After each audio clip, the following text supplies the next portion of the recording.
Welcome to our channel.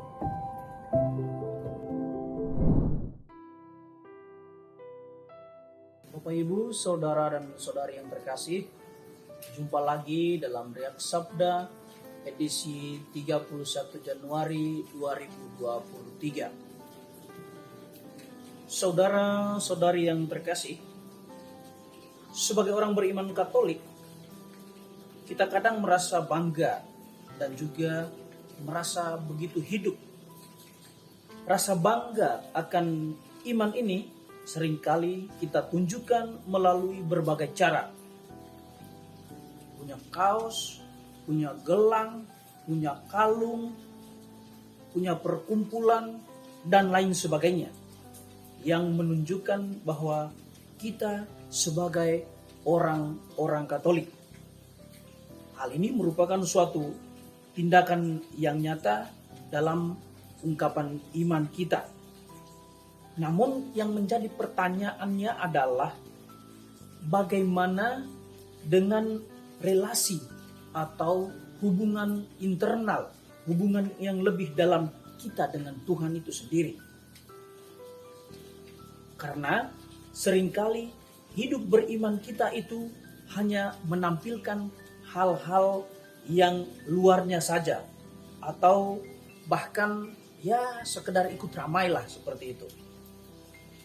Injil hari ini menampilkan peristiwa iman yang sungguh luar biasa dan sungguh mendalam dari seorang kepala rumah ibadah dan juga seorang perempuan yang sudah 12 tahun mengalami sakit pendarahan.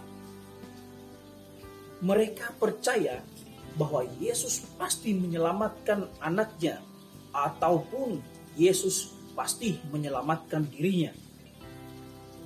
Dalam hiruk pikuk di tengah banyak orang yang sedang mencari atau berebut untuk berjumpa dengan Yesus, mereka tidak menyerah, baik kepala rumah ibadah maupun perempuan yang sedang mengalami sakit selama 12 tahun akibat sakit pendarahan, untuk bertemu dan berjumpa dengan Yesus.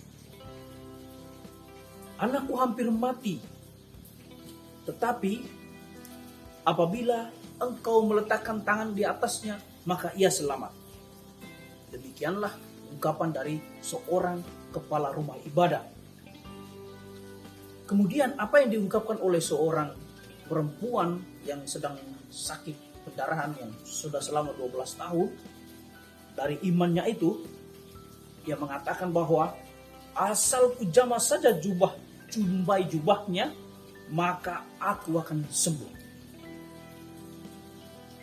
Sungguh iman yang begitu dalam, teguh, dan kuat yang luar biasa akan peristiwa hidup mereka, dan bahwa mereka yakin bahwa penderitaan mereka akan berakhir ketika mereka berjumpa langsung atau bahkan meyakini akan kehendak dan tindakan Yesus.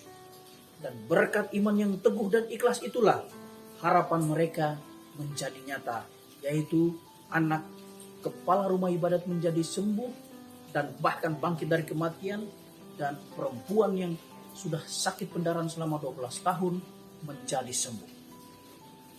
Bapak, Ibu, saudara dan saudari yang terkasih, hari ini juga gereja secara wajib memperingati Santo Yohanes Bosco, seorang imam dan juga pujangga gereja.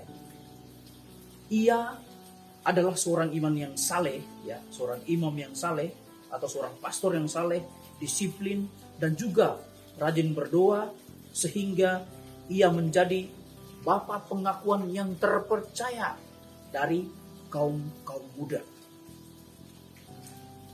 Iman yang teguh dan relasi yang dalam dengan hidup dan doa yang rajin, meskipun dirinya atau Santo Yohanes Bosco waktu itu menjadi seorang imam. Artinya meskipun dia imam, ia tetap meyakini teguh akan iman akan Kristus dengan terus-menerus di hadapan Tuhan dalam doa-doanya.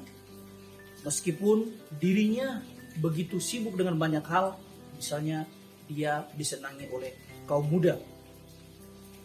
Lalu bagaimana dengan diri kita? Sudah sejauh mana iman kita seteguh dan sekuat seorang kepala rumah ibadah atau seorang perempuan yang sudah 12 tahun mengalami sakit pendarahan? Sudah sejauh mana iman kita seteguh dan sekuat Santo Yohanes Bosco?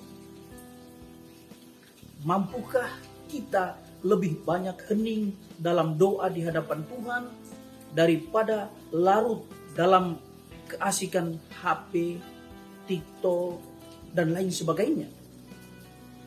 Mari bersama Santo Yohanes Bosco kita semakin kuat dalam iman, hidup dalam doa, agar hidup beriman kita tidak hanya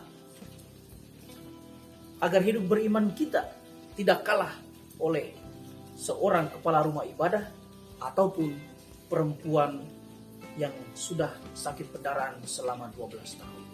Tuhan memberkati kita semua.